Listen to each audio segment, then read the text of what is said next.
Lord. Magandang gabi po sa inyong lahat, brothers and sisters in the Lord. I'm Pastor Willan Gagis and welcome to the Foursquare Church, San Juan City's Wednesday prayer meeting. Salamat po sa pag-tune in nyo sa amin. We thank the Lord for the lives of our workers who are here sa ating church po para po mag-operate ng ating live and to join us for our Wednesday prayer meeting. At kayo din po, saan man po kayo naroon, you are joining us via Facebook Live. Salamat po for joining with us at alam po namin na may gagawin po ang Panginoon sa gabing ito as we assemble together, as we gather together in His name. Sasamahan po tayo ng Panginoon at meron po siyang gagawin po sa atin kalagitnaan. And we thank the Lord for His love for us. Nasabi po natin last Sunday, ang pag-ibig po ng Panginoon ay everlasting. Amen. Ang pag-ibig ng Panginoon ay sacrificial. It is giving. No? Pagbibigay po at paghahandog ng kanyang anak na si Jesus upang tayo po ay iligtas. Kaya pasalamatan po natin ang Panginoon sa kanyang pag-ibig sa atin. Amen. Praise the Lord. At hayaan natin na yung love na yan ni Lord ay mag-umapo po sa atin papunta sa ibang tao. Praise the Lord.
masasaya sa piling ko.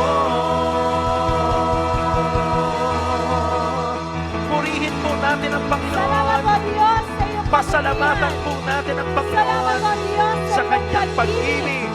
Salamat o Hallelujah. Diyos sa iyong katapatan na hindi Salamat, nagbabago. salamat, salamat, Panginoon, Salamat o sa iyong Diyos sa iyong pag-ibig, biyaya sa iyong biyaya. na walang Hallelujah. hanggan, Panginoon. Purihin ka, O Salamat o Diyos. Diyos sa iyong katapatan. Luwalhatiin ka, Panginoon. Salamat, Panginoon, Hallelujah. sa iyong kabutihan sa amin. Let's continue to worship the Lord. Hallelujah. Oh, let's bless the name of the Lord. He is worthy of all praise.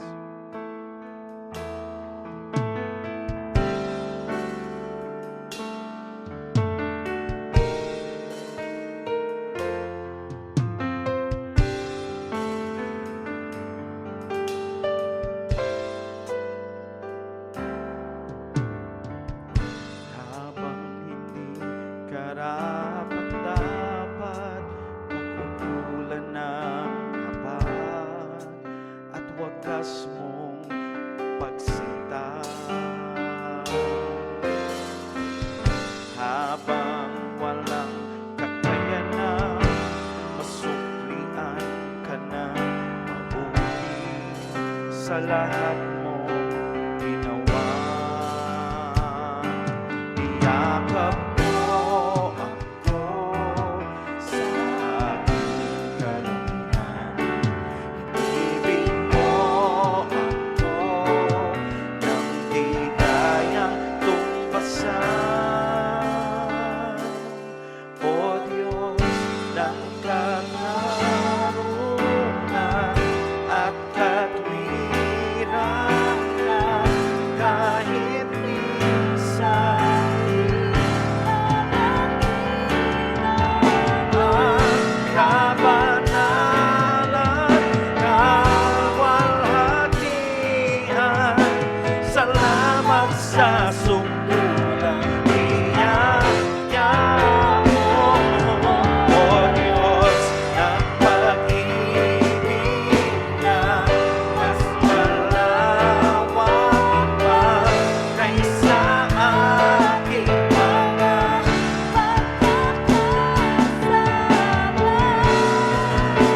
higit pa sa buhay ko.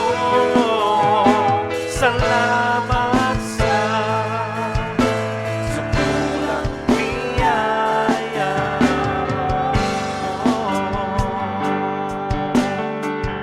Minsan pa, habang hindi karapat-dapat, habang hindi karapat-dapat, pagkukulan ng habag at wagas mong pagsinta. Habang walang kakayanan, masuklian ka na mabuti sa lahat mong ginawa. Niyakap mo ko, Niyakap mo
at katwiran na kahit minsan di napahiran ang kabanatan, kaluwalhatian.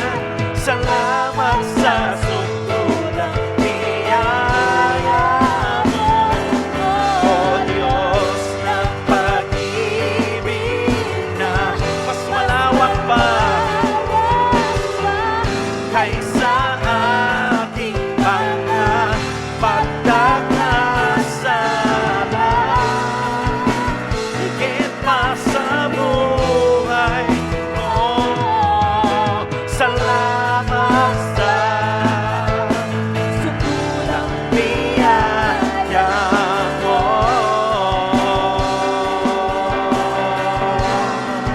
Hallelujah! Sige po, purihin natin at pasalamatan ng Diyos sa kanyang sukdulang biyaya. Purihin ka, O Diyos.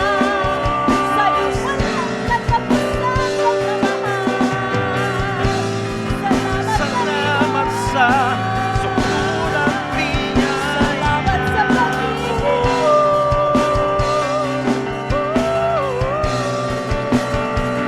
Salamat sa pag-ibig mo.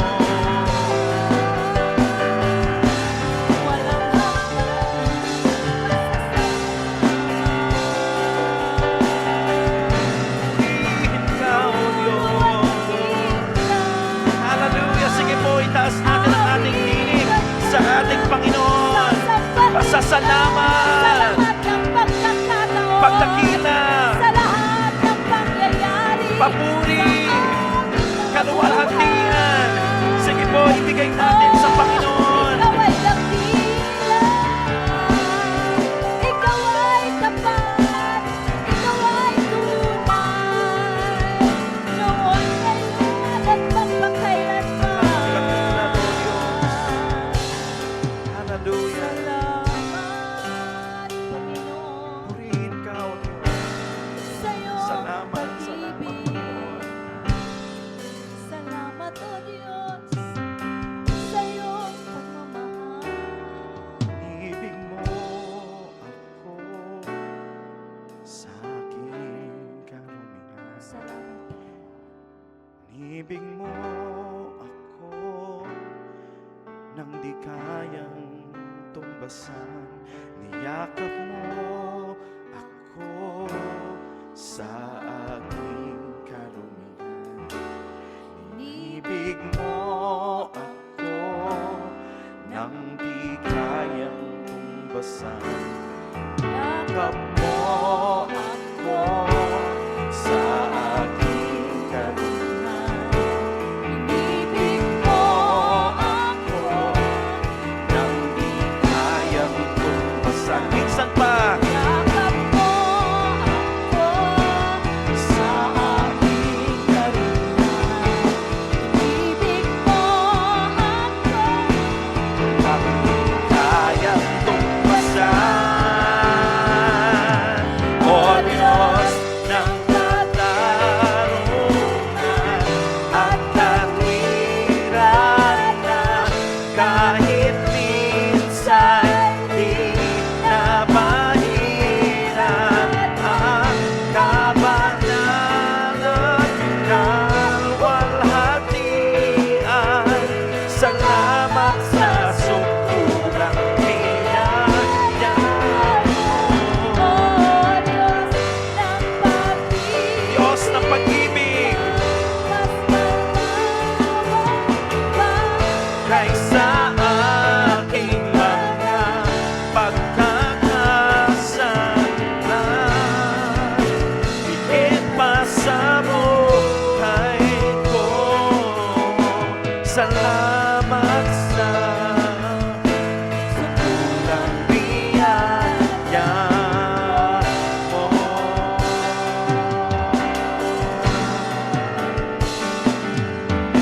Salamat sa sukulang biyaya mo.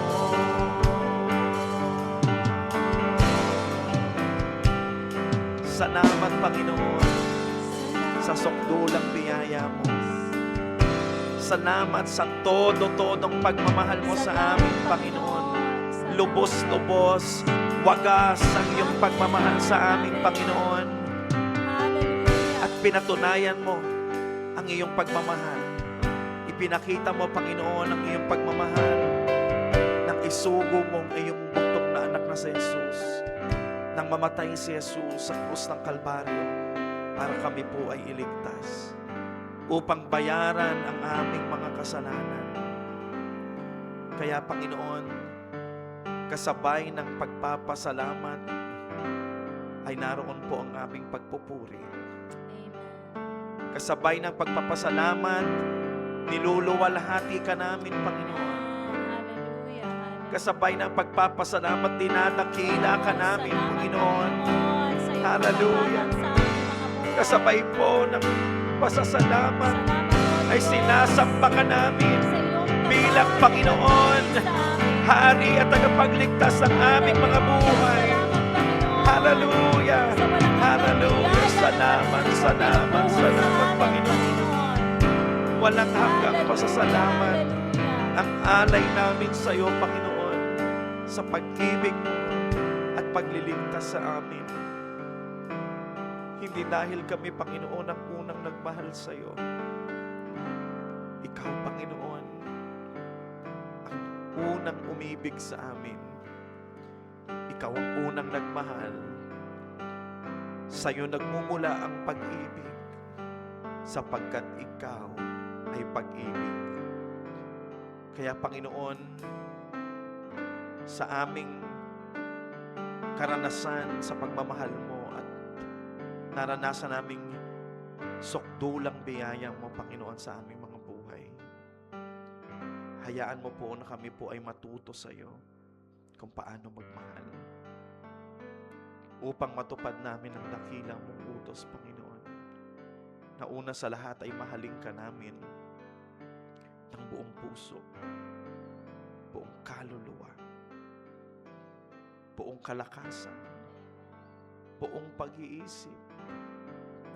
At ganun din naman, Panginoon, ay mahalin namin ang aming kapwa, katulad ng pagmamahal mo sa amin.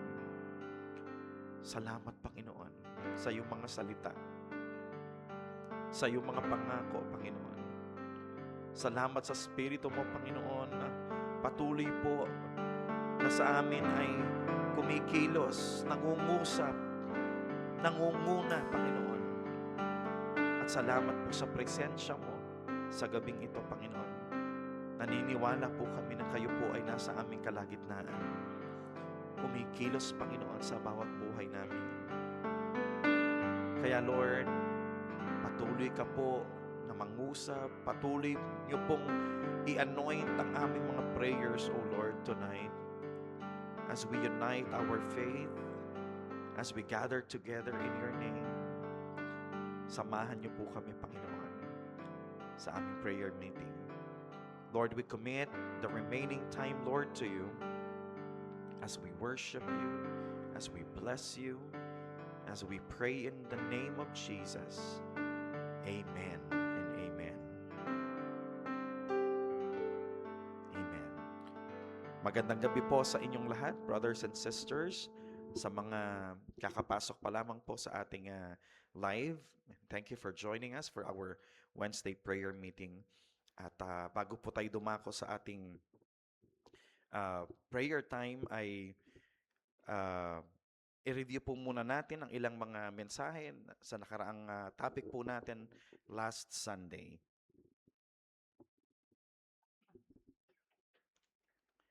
Hallelujah.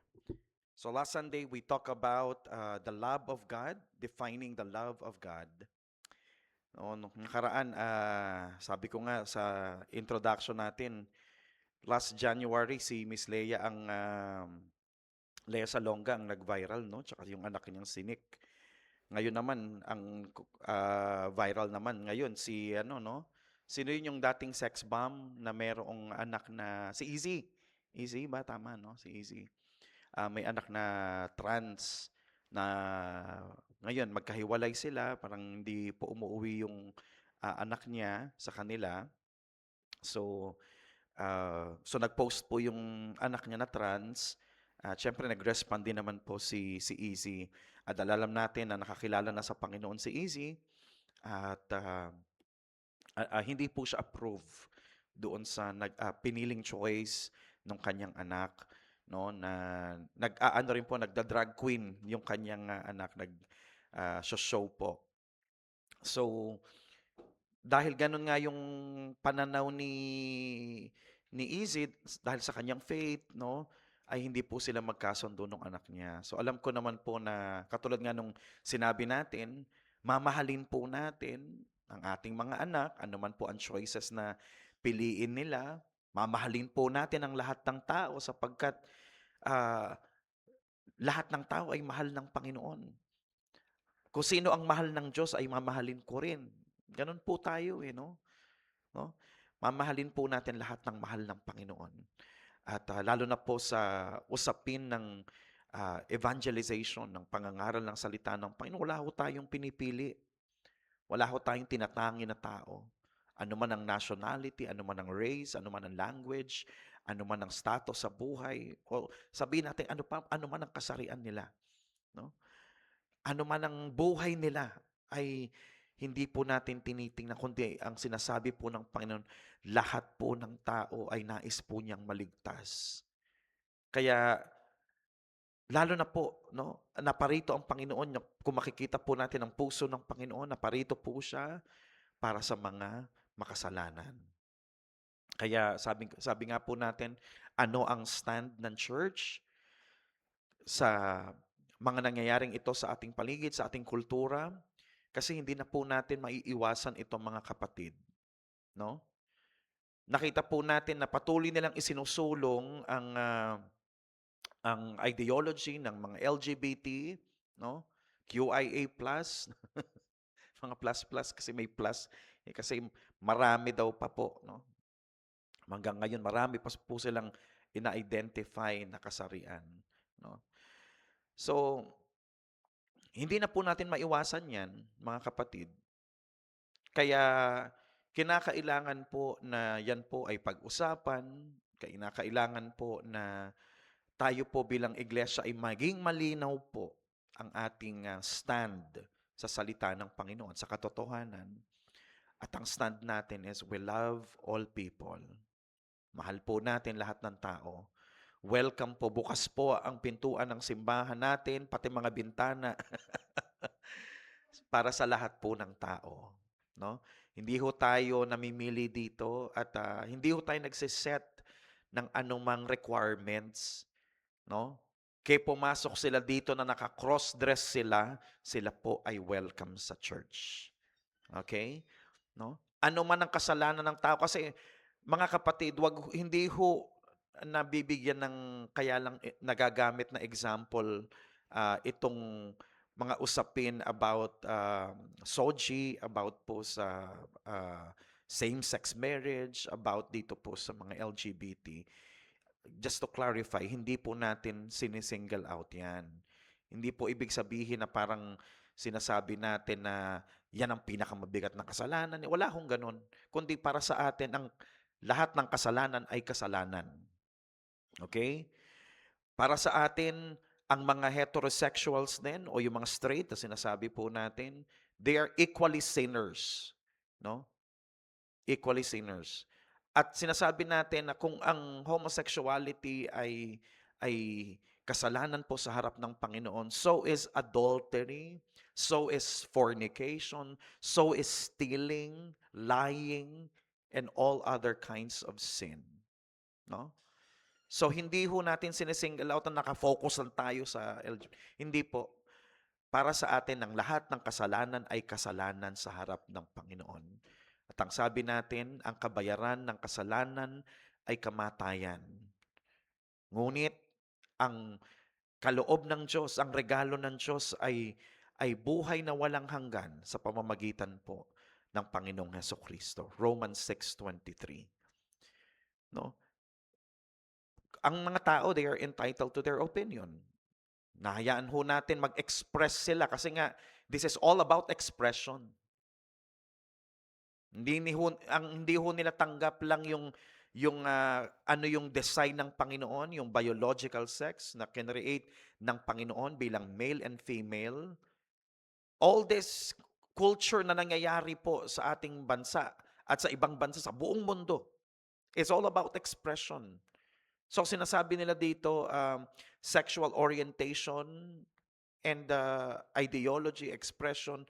So it's all about self-expression. Yun po talaga ang klase ng love na pinapractice ng mga tao. Yung mga bagay na magpapasaya sa kanila.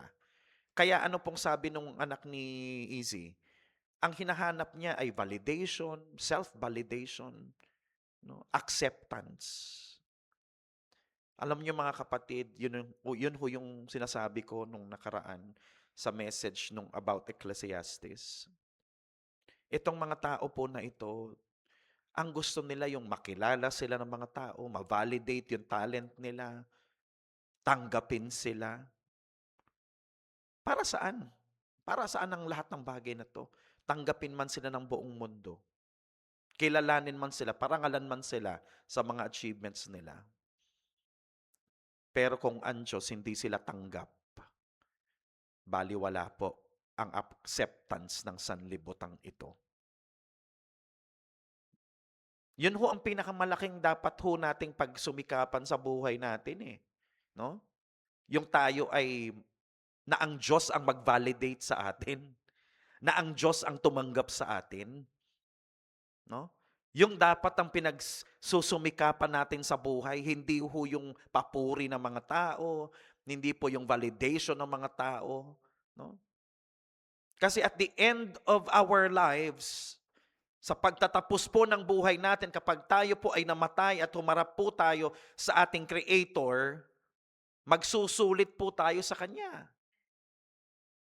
Haharap po tayo at ang ultimate po na magja-judge sa atin, hindi naman po yung mga tao. Kapag humarap tayo sa Panginoon Diyos sa kabilang buhay, hindi ho tatayo sa tabi natin yung mga taong nag-affirm sa atin, nag-validate sa atin, kumonsente sa atin. Ha? Hindi sila tatayo sa tabi natin para ipagtanggol tayo sa harapan po ng ating dakilang hukom ng Panginoon Diyos. We will stand there alone in the presence of God Almighty, our Creator, kapag tayo po ay binawian na ng buhay. Mag-isa po tayong tatayo sa kanyang harapan.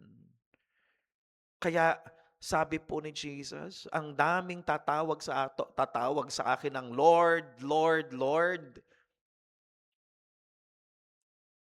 Marami po ang magkukwenta kay Jesus na, nagpagaling kami, nangaral kami, ang dami naming ginawa para sa pangalan mo. Pero anong sabi ni Jesus? Lumayo kayo sa akin, mga gumagawa ng kasamaan, I do not know you. I do not know you. Nakita niyo po yun? Ha? Ang Panginoong Jesus nagsasabi, hindi ko kayo kilala.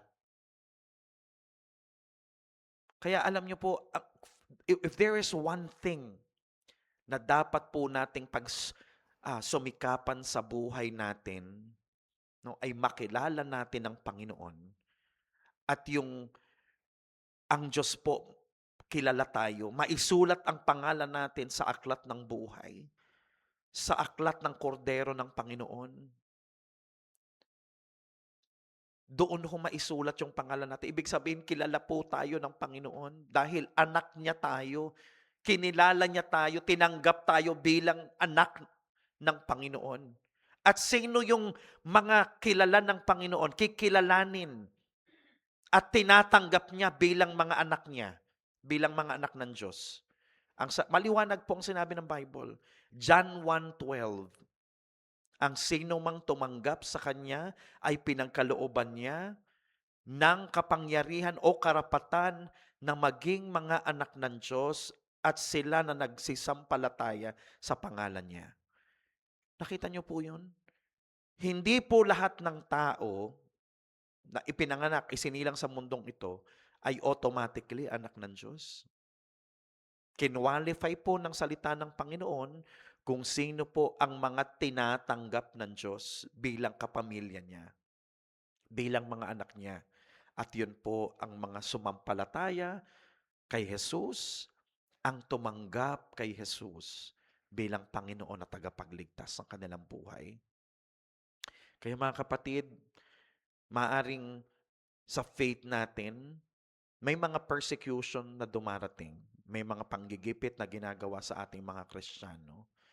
Because in reality, no, tayo po na nagpa-practice ng biblical Christianity.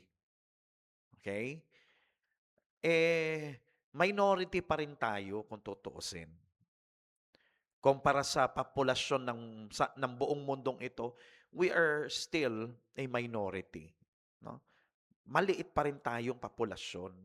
Kaya kung ano po ang namamayani, ang umiiral na kultura, ideology, sistema sa mundong ito, hindi mo talaga maiwasan na tayo po ay ma-oppress. No? Tayo po ay maapektuhan yan dahil po sa faith natin sa Panginoong Jesus. Kaya ang buhay Kristiyano is actually full of choices. Full of choices. Yung pagsunod natin sa Panginoon, yung pananampalataya natin sa Panginoon, that's a choice. No? Pagpili pa rin yun, pag-exercise yun ng free will natin. Na tayo po ay, nung marinig po natin ang mabuting balita ng kaligtasan, ay pinili po natin na maniwala, na sumampalataya. At sa ating pagsunod sa Panginoon, marami pa rin choices na kailangan nating gawin. At ang pagiging disciple ng Panginoon is yung pagsunod natin sa Kanya ay pagsuko ng buhay natin sa Panginoon. Kaya nga, nung nakikita ko po itong mga post na ito, lalo na itong kay Izzy at sa anak niya, na hindi sila magkasundo dahil sa faith, naalala ko po yung winika ng Panginoon dito sa Matthew chapter 10. Sabi niya sa verse 34, "Do not think that I came to bring peace on earth. I did not come to bring peace, but a sword." Linawin ko lang na hindi ito contradiction sa title ni Jesus that He is the Prince of Peace.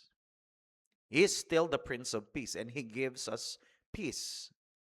In fact, pag tiningnan niyo po ang mga talata sa aklat ni John, marami pong beses na sinabi ng Panginoon, I give you peace. I give you peace. Not the kind of peace that the world knows. Si Apostol Pablo, sinabi din niya na as you pray, the peace of God that passes all understanding will guard your hearts and minds in Christ Jesus. So, hindi po ang pinag-uusapan dito ay yung pagiging Prince of Peace ni Jesus Christ because He gives peace.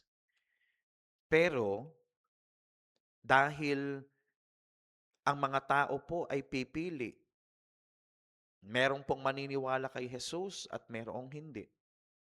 Kaya sabi niya, nung ako ay dumating sa sanlibutan,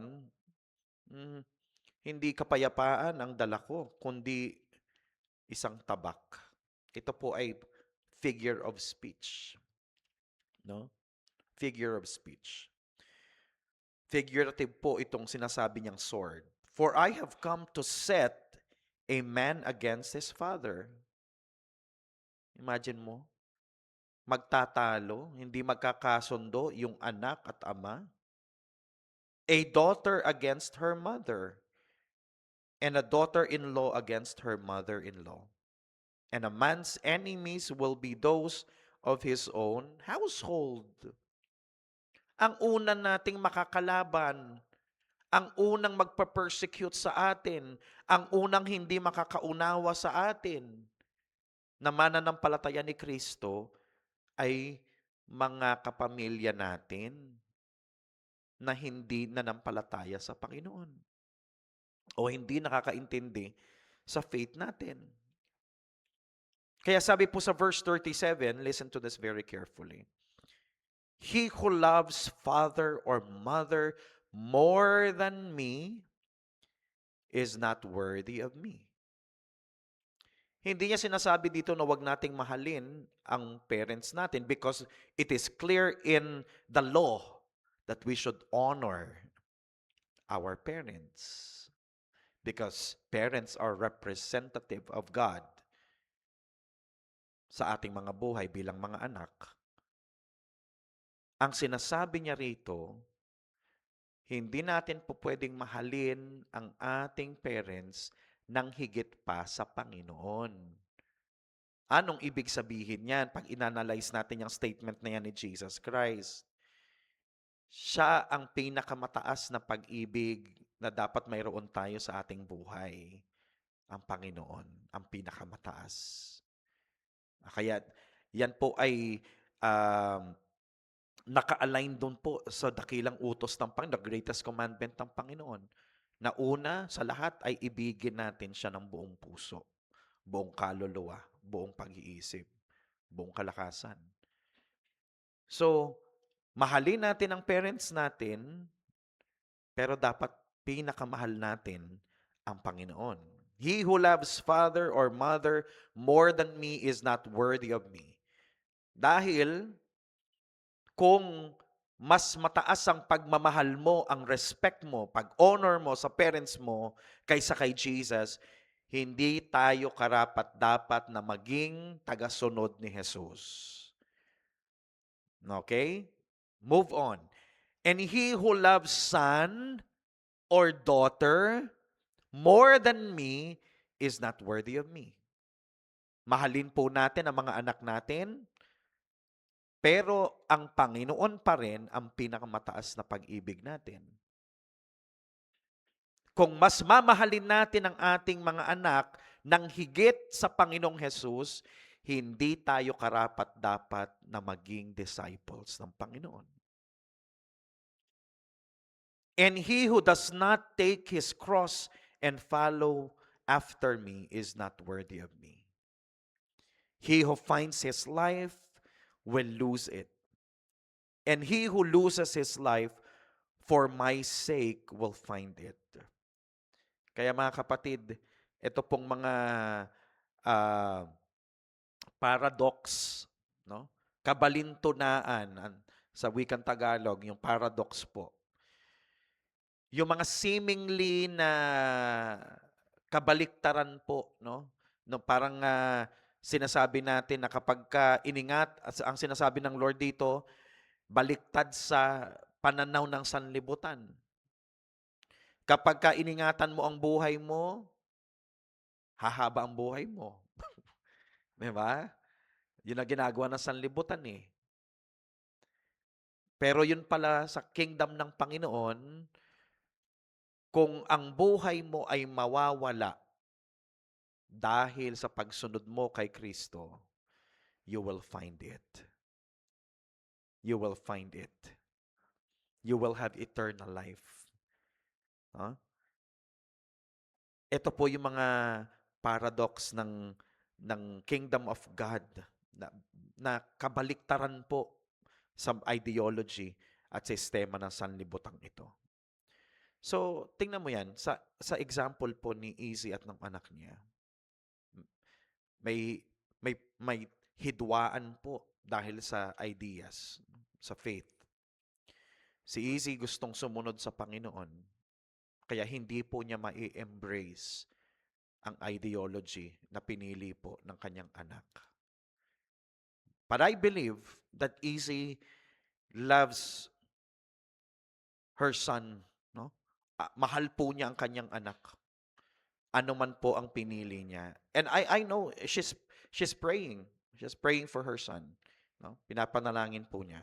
It's just that yung anak niya ay hindi po talaga uuwi sa kanila dahil nga alam niya na pagsasabihan siya ng nanay niya. May maririnig po siya ng mga pangaral. Sharean siya ng gospel. No? Kaya po, Sabi naman po ni Easy ay yung communication nila ay tuloy-tuloy naman. Bagamat hindi sila nagkikita, may communication pa rin naman sila. Ganun po talaga mga kapatid eh. May mga ganitong malulungkot na pangyayaring dumarating sa buhay natin. Kasi hindi ho natin makokontrol ang choices ng ibang tao, kasama po ng mga kapamilya natin. Ipag-pray man natin, naisin man natin at gawin man natin ang best natin para po sila ay akayin at dalin sa Panginoon. Ngunit kung pipiliin po nila na hindi maniwala at sumunod sa Panginoon, wala tayong magagawa eh. Kaya ito yung sinasabi ng Panginoon dito na Christ brings division sa mga pamilya, sa mga relationships. Pero sinasabi ng Panginoon dito, kinakailangan pumili tayo. Yes, we love our children, we love our parents, we love our siblings, we love our friends. Pero pagdating po sa usapin ng pagsunod sa Panginoon, kinakailangan i-prioritize po natin ang Panginoon. Ibigin po natin ang Panginoon ng higit sa lahat ng relationship natin. Na kung mako-compromise na, listen to this very carefully mga kapatid. Ito po yung parang magiging point of decision mo. Ito yung magiging criteria mo to judge. Kung mako-compromise ang faith mo dahil sa isang relationship, kailangan gumawa ka ng decision na putulin yan. Okay? O humiwalay. Let's say for example, no? Yung parents mo, no? Ay, nasa wastong edad ka na, okay? May work ka na, nasa wastong edad ka na, eh nahadlangan ka. Na kahit na anong paliwanag mo sa parents mo, eh hindi sila naniniwala at dumarating sa punto na meron ng aggression, meron pong panggigipit na ginagawa or persecution na ginagawa sa iyo. And it's affecting your mental health, it's affecting your Christian life kasi hindi ka po talaga makapag-focus sa iyong paglilingkod sa Panginoon. Then you have to make a decision. You have to pray and you ask the Lord for wisdom. You ask the Lord to fill your heart with love and understanding kung papaano mo po aayusin o haharapin yung sitwasyong ganun. Because if the Lord wants you to stay in your house, in your family, then the Lord will give you, alam niyo po yun, ng patience and love para po ma-overcome kung ano man po yung persecution na na-experience nyo doon. Pero kung talagang ayaw po talaga ng parents at ang nangyayari po, inaaway ka to the point na meron pong mga ginagawa para hadlangan ng iyong paglilingkod sa Panginoon, then you have to make a decision. Because you have to prioritize your relationship with the Lord. At kung ang nangyayari po, hindi ka nag-grow at ang nangyayari po, nagkakasala ka pa dahil araw-araw na lang nag-aaway kayo, no? Minsan nasasagot-sagot mo na yung parents mo, na disrespect mo na po because of natitrigger ka na rin sa sa galit, no? Of course, you have to pray na maging patient ka. You have to pray for forgiveness, no? Na mapatawad niyo po sila palagi kung ano man yung lagi nangyayaring away na yan. But at one point, kinakailangan mong gumawa ng decision. You have to prioritize your relationship with the Lord. And if it's already compromising and affecting your relationship with the Lord, then pwede na po kayong humiwalay, no? Pwede nyo na pong iwanan yan because hindi naman kayo pababayaan ng Panginoon. Same thing, no? Sa mag-asawa, naging issue po yan sa Corinthians. Nagkaroon po ng hiwalayan yung mga mag-asawa dito. Hindi po yan piniprescribe na maghihiwalay ang mag-asawa. Pero kung dumating sa punto, ang sabi po ni Pablo, dumating sa punto na ayaw ka ng pakisamahan ng asawa mo because of your faith, then so be it. Tanggapin mo. Kung hiwalayan ka ng mister mo o ng asawa mo dahil sa pananampalataya mo kay Kristo, tanggapin mo. No? Yun ang prinsipyo ng Panginoon because kinakailangan po natin gumawa ng desisyon at ang laging measurement nun or criteria nun is to prioritize our relationship with the Lord. Amen? Kasi I tell you, mahalin man natin tong mga tao na to, the reality is, temporary lang din ang relationship natin sa kanila. Yung pagiging ina, pagiging ama, pagiging kapatid, hanggang dito lang po yung relationship na yan sa lupa. But what about sa kabilang buhay? Po ba? What about sa kabilang buhay? Hindi po tayo nabubuhay dito to please people. Kasi kung lagi na lang po na tayo po ay susunod sa tao to please them, hindi naman natin mapiplease lahat ng tao. Ang pinaka-importante po na i-please natin ay ang Panginoon. No? Kasi kahit na lumabas na all the whole world is against you, against us, kahit na po kontra sa atin, galit sa atin, kasi yun naman ang sinabi ni Jesus no? This world will hate you.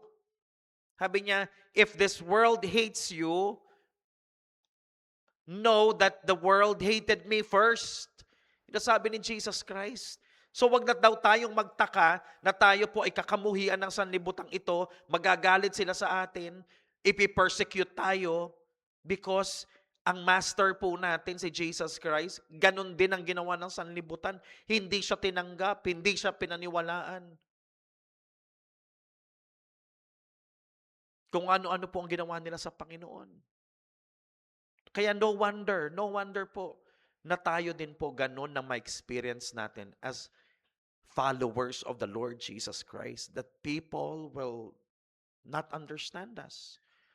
That people, this world will hate us.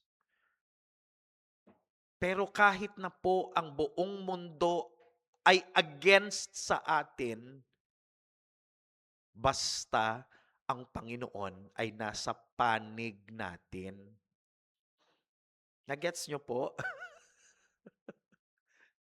Okay lang Okay lang, dapat ganun po ang maging mentality natin. Okay lang kahit na against lahat, buong mundo against sa atin, basta si Lord, no, ang Panginoon natin ay para sa atin. He is on our side. Okay?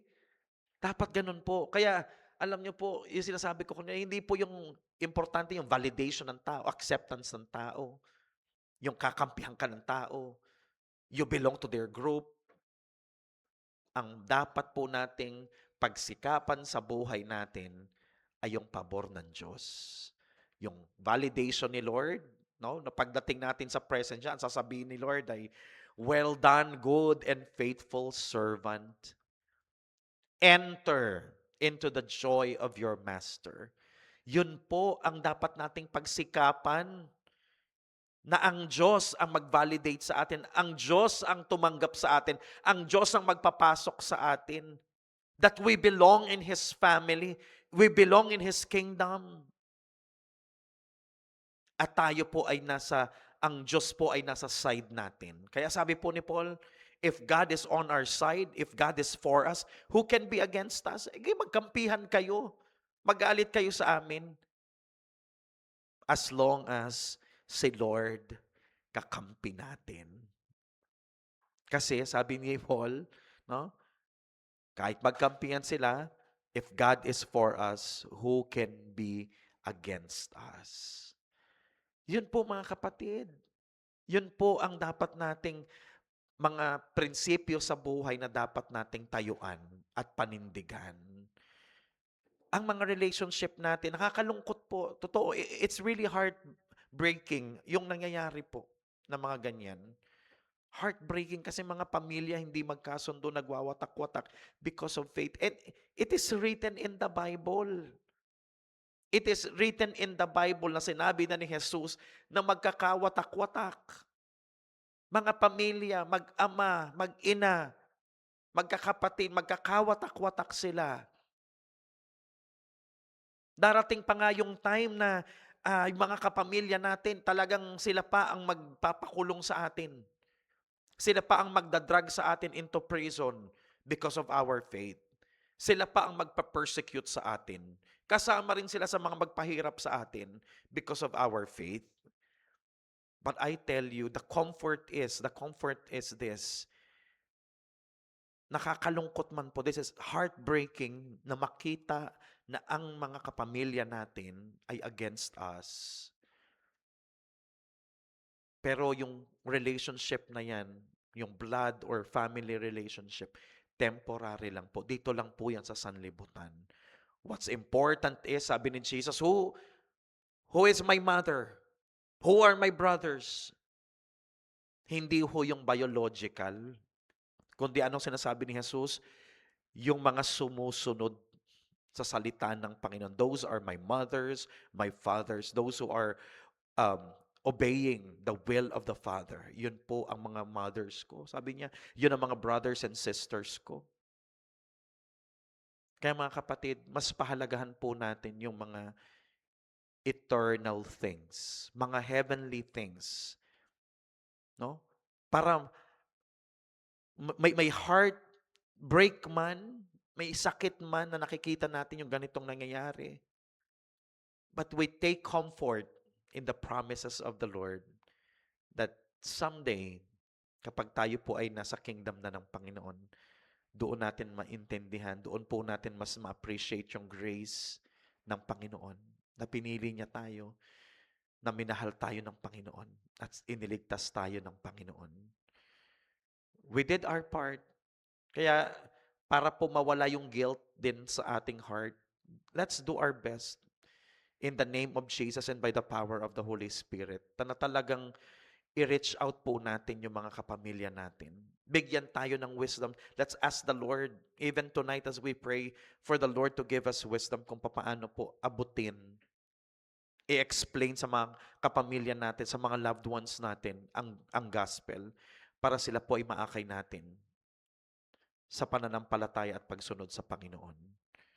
Yun lamang po ang tanging paraan para sila po ay makasama natin sa kingdom ng Lord. So,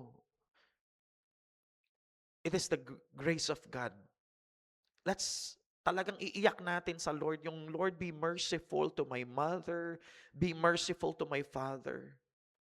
Lord, iligtas mo po sila. Kasi kung tayo po mismo parang wala tayong care, bahala kayo kung yan ang pinili nyo eh. Basta ako, itong choice ko. Wag lang ho tayo makontento sa ganun. Wag lang ho na din natin silang kontrahin sa mga maling ginagawa nila. Kundi, gawin po natin na tayo po ay filled with love, na ipakita po natin in the most caring way kung bakit natin ginagawa yung pag-reach out sa kanila. Ipakita ho natin yung ating concern, yung deep concern talaga natin sa kanila. Kasi kung hindi ho nila makikita yung concern na yon at yung pagmamahal, yung care natin sa kanila, na sila ay mapapahamak, hindi ho sila maniniwala eh. Eh bakit mo ginagawa sa akin to? Ba't mo ako sinesharan? Ba't ba ang kulit-kulit mo? Inaaway na kita, pinapalayas na kita, pero bakit ganyan ka pa rin? Gusto mo pa rin i-share sa akin ang bait-bait mo pa rin sa akin. Maunawain ka pa rin sa akin. Alam mo, lalambot din po ang puso nila at maunawaan din po nila na kaya natin ginagawa yan ay dahil mahal po sila ng Panginoon, at dahil mahal sila ng Panginoon, mahal din po natin sila. Kaya brothers and sisters, sabi ko nga po, hindi na natin maiiwasan ang ganitong mga usapin sa ating kultura, sa henerasyong ito. And we have to face the reality na bilang isang iglesia, ano nga gawin natin sa mga taong yan? Ang dami-dami na rin po nila. They are all around us. Iiwasan natin sila? Hindi po. We have to face the reality and we have to love them and we have to share the gospel to them. Kasama din doon. Pag sila po ay nandito na sa church, we have to disciple them. Kaya kinakailangan pong i-equip natin mga departments, mga leaders, we have to equip ourselves how to handle people like them. Ano ang mga isasagot natin sa kanila? Kailangan pinag-aaralan po natin. We have to be intentional about this. No, hindi lang ho natin yan kasi gagawin na, iiwasan ba natin yan? O kaya naman, iba-brush off na lang natin? Hindi po.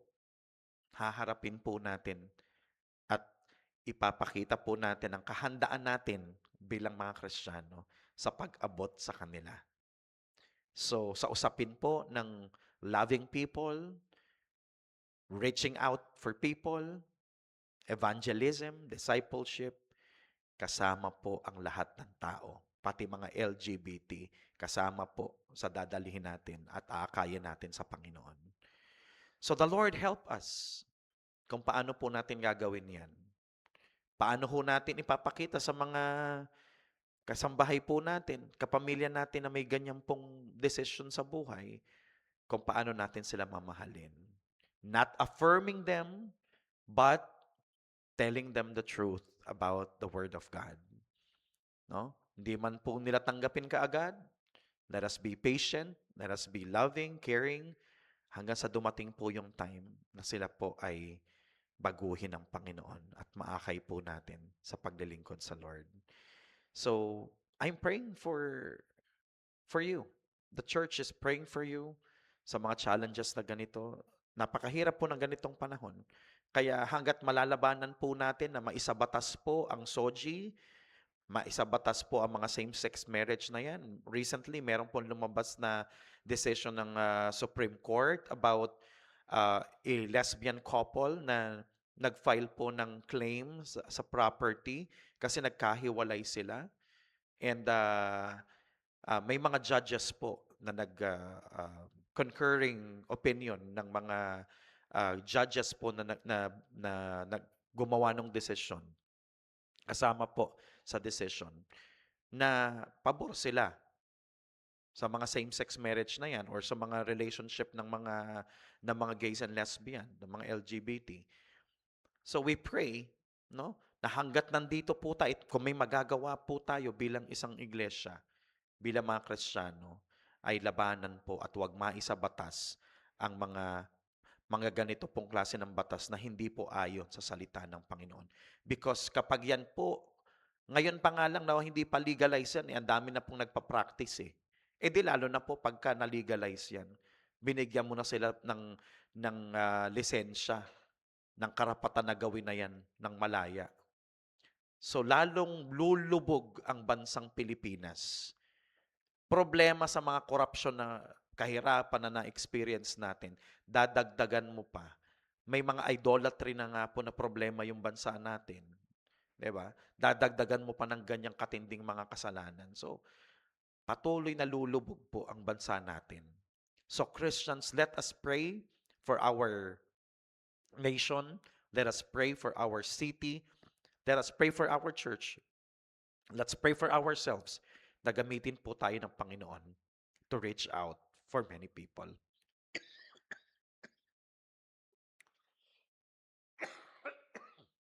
Excuse me po. So let's pray po sa ating pong mga prayer concerns para po sa ating church. Panalangin po natin ang mga departments po ng ating church na i-bless po ng Panginoon ang ating pong mga departments, no? And then wisdom and guidance for our leaders. Nakakatuwa po na ang sisigla po ng ating mga mga leaders and departments natin ngayon because of yung mga calendar of activities natin. Pag-pray po natin na marami pang erase ang Lord ng mga leaders, no, karagdagang leaders. Tapos yung mga new ministries natin at yung mga heads, pag-pray natin na ito po ay talagang mabuksan natin, masimulan natin, at maging instrumento ng Panginoon para mas marami pang tao po ang ma-reach out at maalagaan po dito sa church. Ipag-pray po natin ang assimilation of guests in the church, yung mga bisita po natin o yung mga bago pong uma-attend sa atin ay kausapin po ng Panginoon at sila po ay magstay na sa ating church. And then, department events for February. Sa darating na Sunday po, wag po kayo mawawala dahil ministry fair po natin. Ang ating pong mga departments ay nag-prepare ng mga exciting booth na may mga palaro po sila, may mga gimmick po silang gagawin dyan. So, let's get excited to visit every booth as much as we can, no? Wag po muna kayong umuwi o kaya pumunta po kayo ng maaga para po makipag-interact sa atin pong mga department representatives diyan po sa booth. And then meron din po tayong UFM, UFW, mga kalalakihan at kababaihan po, collab event nila for the Hearts Day. Kasado na po yan, so ipag-pray natin. And then yung finally po ng mga kabataan. Pag-pray din po natin, ongoing na po ang ating church discipleship system, kung saan ang mga leaders po muna ang inuuna nating i-equip ng materials. And then by March ay magsisimula na po ang mga small groups. Okay? So be ready to have your own small groups na magmi-meet po once a week for discipleship para tayo pong lahat ay sama-sama pong lumago sa pagkakilala natin. Evangelization of San Juan City. Yung post po kanina is about yung unity service ng Apoy at kung saan nag-participate po ng ating church. At ito pong San Juan City, yung 21 barangays po ng San Juan City ay inalay po natin sa Panginoon. So, tulungan tayo ng Lord na magkaroon ng outreach dito po sa ating barangay at sa mga karatig pa pong mga barangay. Pag-pray po natin ang ating ministry sa 4Ps, no? At yung patuloy pa po naming nilalakad yung campus ministry natin or yung PVEP, Philippine Values Education Program. Na nawa itong new school year, hindi man nag-workout this year dahil hindi na-approve ng superintendent, but we pray na this coming school year ay makapagsimula na po tayo dito sa San Juan. And then, ito po, prayer for healing for the sick. Isama niyo po ako, talagang inuubo ako. Nakadagdag din po siguro yung mga particles nung mga ginagawa nilang mga booth dahil nililiha po nila. So, ang dami pong particles na lumilipad dito. So, lalo po akong inuubo. Okay lang po yan. So, blessings upon our partners, supporters, and givers. So, i-bless po natin yung mga nagbibigay at yung mga partners po natin, mga nagdo-donate sa ating church na sila po ay patuloy na pagpalain ng Lord. So, kung meron pa po kayong ibang mga prayer concerns, no, sa family nyo, personal, sa office nyo, so isama nyo po. And let's pray together in the name of the Lord. The Lord bless you as you pray. Beer, tubig.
have made me glad.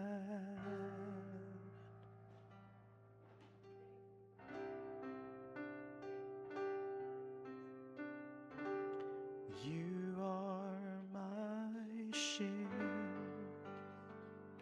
my strength, my portion, deliverer, my shelter, strong tower, my very present help. You are my shield, my strength, my portion, deliverer, my shelter, strong tower, my very present help. You are my shield, my strength, my portion, deliverer, my shelter, strong tower, my very present help in time of need.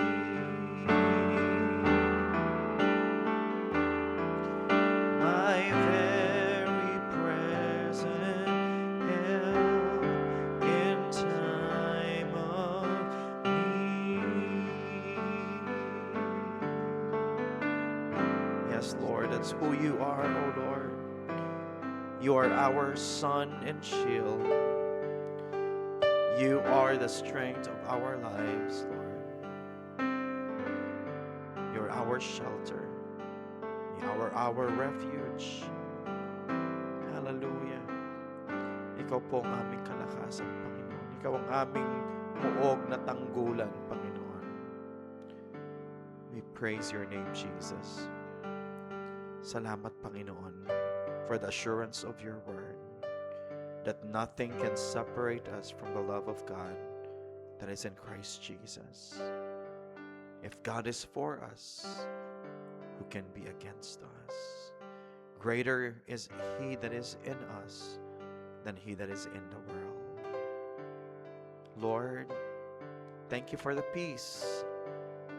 Sa kabila po ng mga kaguluhan, sa kabila po ng mga persecution, sa kabila po, Panginoon, ng mga hindi magagandang salita na ibinabato sa amin ng sanlibutan ito, ay naroon po ang kapayapaan, ang kagalakan na patuloy niyo pong ibinibigay through your Holy Spirit. Continue, Lord, to strengthen the faith. Equip us with the knowledge, Panginoon, coming from your word. Fill us with your truth. Fill us with your love, Lord. Bigyan mo kami ng discernment, Panginoon, kung paano po kami mamumuhay sa sanlibutan ito, Panginoon, na hostile sa aming mga tagasunod mo, Panginoon. Sa kabila nito, Panginoon, patuloy naming mahalin, Panginoon, ibigin ang aming mga kaaway, ibigin, Panginoon, ang mga tao sa paligid namin upang madala namin sila, Panginoon, palapit sa iyo. We pray, Lord, for our family members who are not yet saved. Kayo po, Panginoon, ay maging merciful sa kanila. Gamitin niyo po kami o sino man, Panginoon, para i-share ang gospel sa kanila. Kung hindi man kami, Panginoon, gumamit po kayo ng tao na sila po, Panginoon, ay gagamitin mo para marinig ang salita mo, Panginoon. We claim for the salvation of our families, O Lord, of our parents, our children, our siblings. We pray, Lord, for the salvation of our friends, our workmates, O Lord, our neighbors, O God. Lord, all these things we ask for your glory. more than yung validation, Panginoon, sa libutang ito, ang mas gusto namin at pinaghahandaan namin, Panginoon, ay yung marinig namin ang validation mo kung saan sasabihin mo po as you welcome us, good and faithful servant, enter the joy of your master. Thank you, Father, for your Spirit who is leading us and equipping us. Thank you, Lord, for hearing our prayers, O Lord. We submit all these things as we pray in Jesus' name. Amen and amen. Thank you, Lord. Thank you for joining us for our Wednesday prayer meeting. We expect you to be with us again on Wednesday and see you po this coming Sunday for our Sunday service and ministry fair. Medyo kakaiba po ang aabutan yung church dito because it's gonna be a festive, no? Yung atmosphere po ng ating church is coming Sunday. So, wag po kayo mawawala. Makita-kita po tayo.